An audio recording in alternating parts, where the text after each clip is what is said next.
So we've talked in this video series about how to make whiskey, in particular Canadian whiskey, and the final step in making Canadian whiskey is blending. So this is really a central part to making Canadian whiskey, and it informs some of how Canadian whiskey typically is made.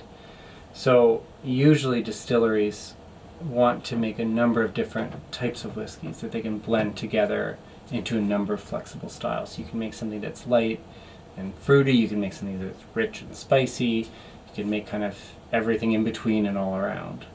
And most distillers in Canada, will make multiple types of spirits, so they're maturing multiple types of whiskey, so corn, rye, barley, in multiple types of casks, using different distilling and fermentation regimes to get a broad range of flavors in whiskey, and then those are blended together. And as well, because we blend in Canada, that's also why a lot of Canadian whiskey, most of it is single grain. So you have 100% corn, 100% wheat, 100% malted barley, 100% malted rye, 100% unmalted rye, like all of this.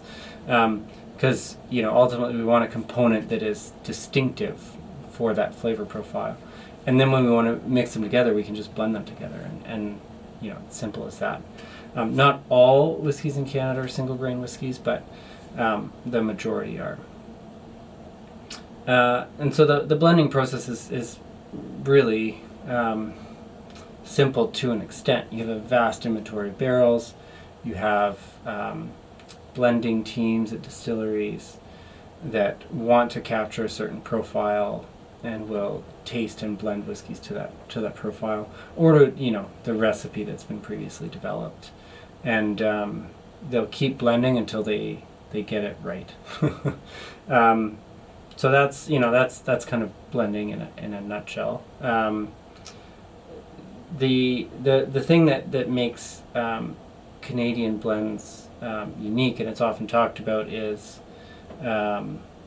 the 9.09 rule, which is a rule where in Canadian whiskey you can add up to 1/11th of either aged spirit, it's been aged at least 2 years, or wine to whiskey, and still call it a Canadian whiskey. So you could add 1/11th of the amount of red wine to 10/11ths of whiskey and call that whiskey. Now, that doesn't sound like a very good whiskey to me, but you could do it. And so this practice is employed, and for the most part, the premium, like the upper end Canadian whiskeys, wouldn't do it, because usually you're not improving the character of the whiskey. Sometimes it's deliberately used, where they'll add a bit of sherry or a bit of brandy. Often it's disclosed. Often on the premium brands, they'll actually mention when they use it. So, for instance, Canadian Club has been releasing a series of 40-plus-year-old whiskeys, and they actually, in some of the releases, mention where they've added small amounts of other stuff like brandy or sherry. And those whiskeys are phenomenal. So it's not necessarily bad, but it is different than some other whiskey styles. Chemically, it's no different than finishing a whiskey.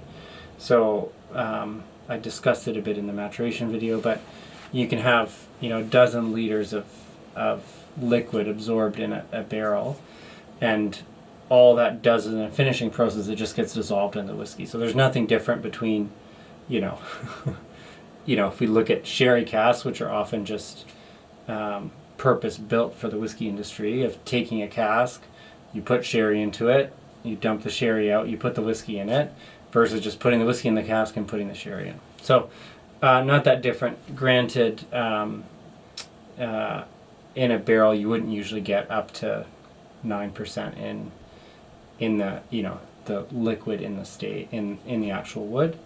So it's a bit different, but it is what it is, that rule. The key thing for me is taste. If it tastes really good, do I care? No.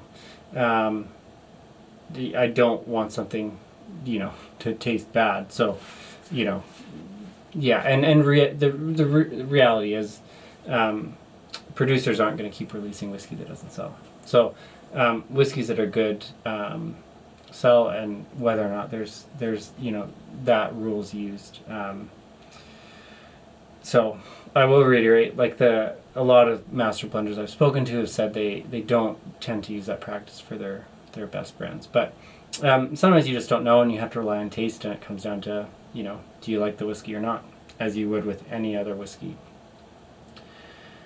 So that can make Canadian whiskey a bit unique. The only wrinkle with it that's kind of worth thinking about is the rule states that you can use up to 1/11 of a wine or a spirit that's over 2 years old.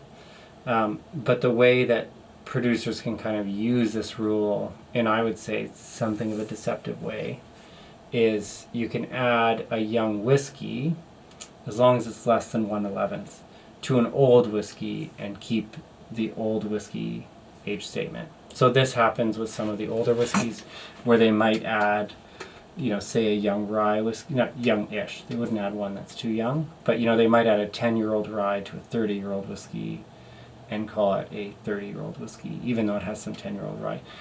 That's contrary to a lot of how whiskey regulations work around the world. So that can be a bit misleading. My preference would just be that they are transparent about what's in it and what's not. And ultimately consumers could decide based on what they like. So one of my all-time favorite whiskeys is a 35-year-old Wiser's that has some rye added to it. So you have 35-year-old corn rye, 35-year-old corn whiskey, and there was some younger rye added to it that was less than 35 years.